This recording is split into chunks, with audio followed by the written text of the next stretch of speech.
Bonjour, alors une petite vidéo pour vous expliquer ce que je veux dire par gymnastique algébrique. En fait, c'est quand on a une équation, la possibilité de changer un terme d'un membre à l'autre sans fausser l'égalité. Donc c'est une petite vidéo juste pour vous rappeler les principes de base de l'algèbre.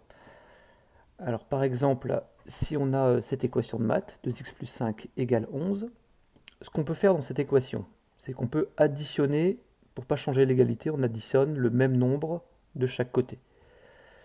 Alors si je rajoute 4 par exemple, ça nous fait donc 2x plus 9 égale 15. Alors ce que j'ai ajouté de chaque côté, je peux faire la même chose en le retirant.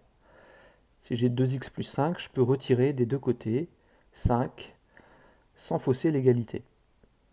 Et donc à ce moment-là, j'obtiens 2x égale 6.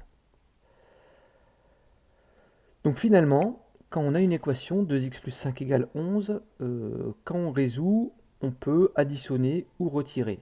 En fait, ça revient à faire passer le 5 d'un côté à l'autre.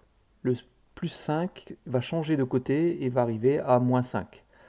Donc ça, c'est la première règle du change de membre, c'est changer de signe.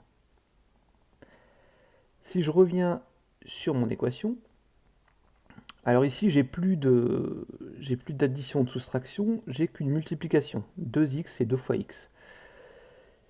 Ce que je peux faire de chaque côté, c'est multiplier. On peut multiplier par un même nombre de chaque côté.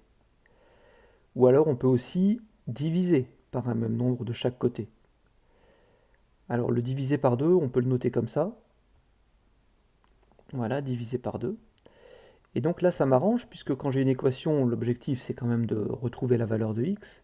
Si je divise par 2, les 2 dans le membre de gauche se simplifient, et donc là j'en déduis la valeur de x est égal à 3. Donc ça pour vous expliquer que quand on va multiplier ou diviser par un nombre,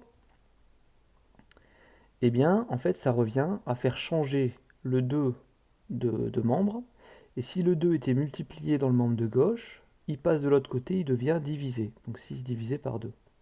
C'est la deuxième règle, change de membre ici, c'est l'opération inverse. Donc finalement, quand on a addition ou soustraction, change de membre, il va changer de signe. Si on a une multiplication ou une division, change de membre, c'est l'opération inverse. C'est les deux règles à respecter pour changer les termes de place dans une équation. Alors ça, c'était les petits rappels de maths. Si on applique ça à la physique, donc sur une formule de physique, lambda égale c fois t. Ce qu'on peut faire, c'est changer par exemple le c de côté. Par exemple, je veux calculer la période t, je veux changer le c de côté, je vais le faire venir à gauche. Le c est multiplié, il va changer de côté, il va devenir donc divisé. Ou alors, si je veux calculer la célérité, je veux calculer c, donc je vais changer le t de côté. Le t il est multiplié, il passe de l'autre côté, il devient divisé. Je peux ramener aussi le c dans le membre de gauche. Donc le c qui est tout seul à droite, c'est comme s'il était au numérateur, hein. Il arrive de l'autre côté, il arrive au dénominateur. Voilà, il a changé d'opération, de sens d'opération. Autre exemple, lambda égale c sur nu. Alors ce que je peux faire, par exemple, je peux changer le lambda, le nu de côté.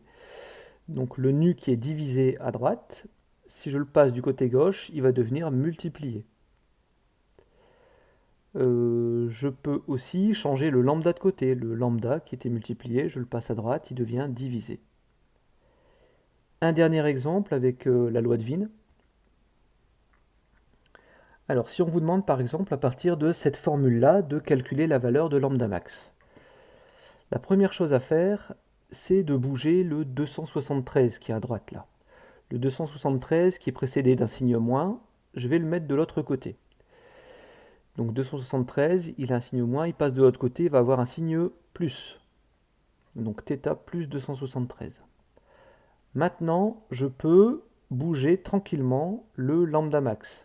Le lambda max qui est au dénominateur, je vais le passer de l'autre côté et donc il va venir au numérateur, donc il va venir multiplier. Et maintenant, je peux isoler le lambda max. je vais faire passer ce qui est entre parenthèses, θ plus 273.